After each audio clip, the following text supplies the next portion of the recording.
It was raining one day when I got a text from my friend Nikki saying, "Hey, I really need to talk." So I put down my book and I give him a call. He says, "Hey man, how are you?"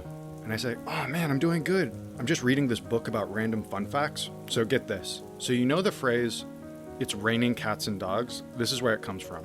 So in 17th century England, hundreds of cats and dogs ran wild through the streets. And those streets didn't have any storm drains. So during those heavy rainstorms, a bunch of these wild cats and dogs drowned. And their bodies would be seen floating in the streams that raced throughout the streets. This gave the appearance that it had literally rained cats and dogs." And there's a long pause on the other line.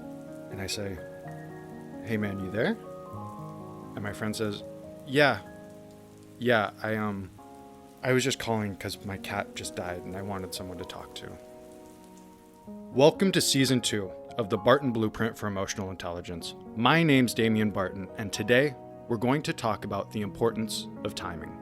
Kairos. Let's get into it. We might not realize it, but a huge chunk of all the messages in the world are arguments. Now, I don't mean that we're all fighting and shouting with each other all the time. I mean that we argue and try to persuade other people to do what we want them to do. When you're walking on the street and you see a giant billboard advertisement, that's a company making an argument that you should buy their product.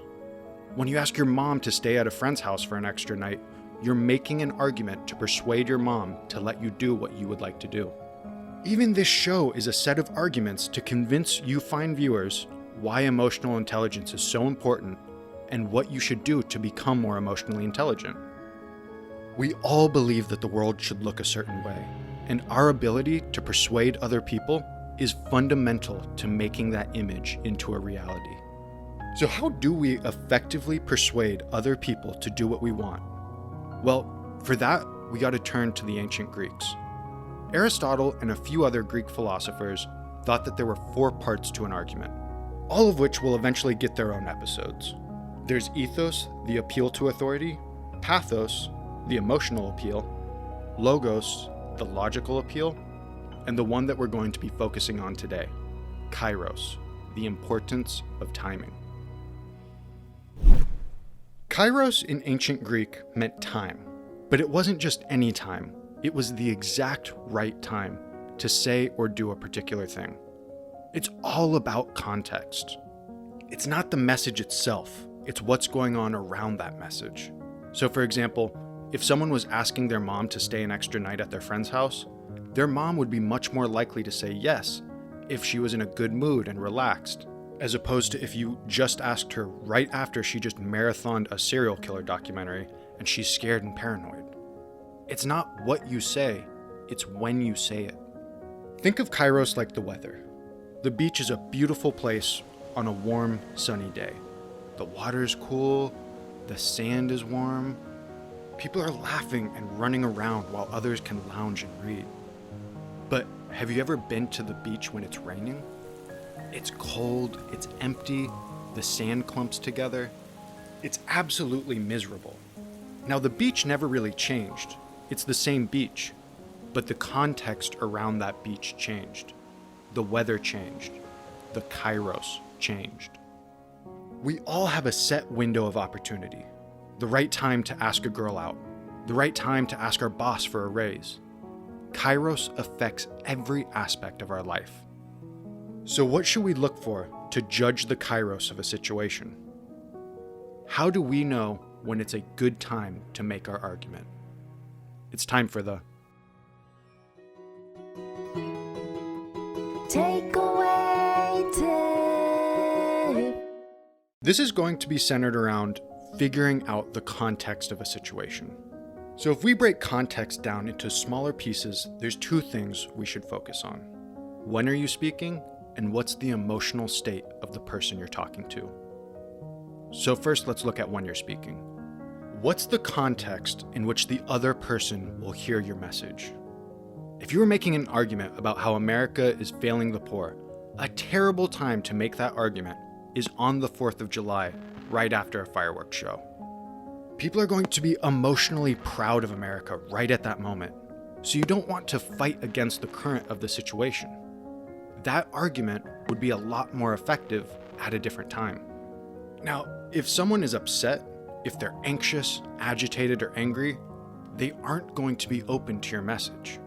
Calling your boss on a Sunday morning to ask for a raise could be a terrible idea because they might have just spent that Saturday night drinking and now they're hungover. They're not going to be their most agreeable self if they're in a bad mood. So remember, whenever we want anything done our way, we're making an argument. A hugely important part of that argument's success is our ability to deliver it at the right time.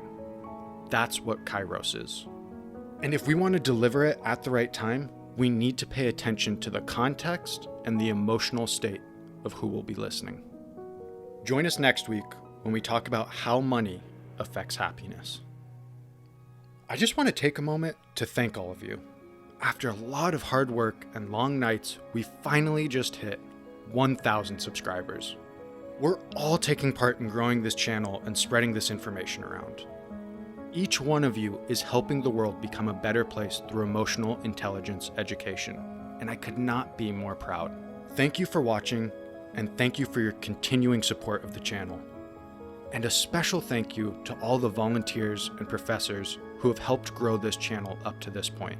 We would not be here without your hard work. Don't forget to like and hit that subscribe button to be notified every time a new episode is released. If you want to take part in the Barton Blueprint for Emotional Intelligence's mission to destigmatize mental health, the most helpful thing you can do is share this episode with your friends and family. The more people who share, the faster this information is going to get out into the world to the people who really need it.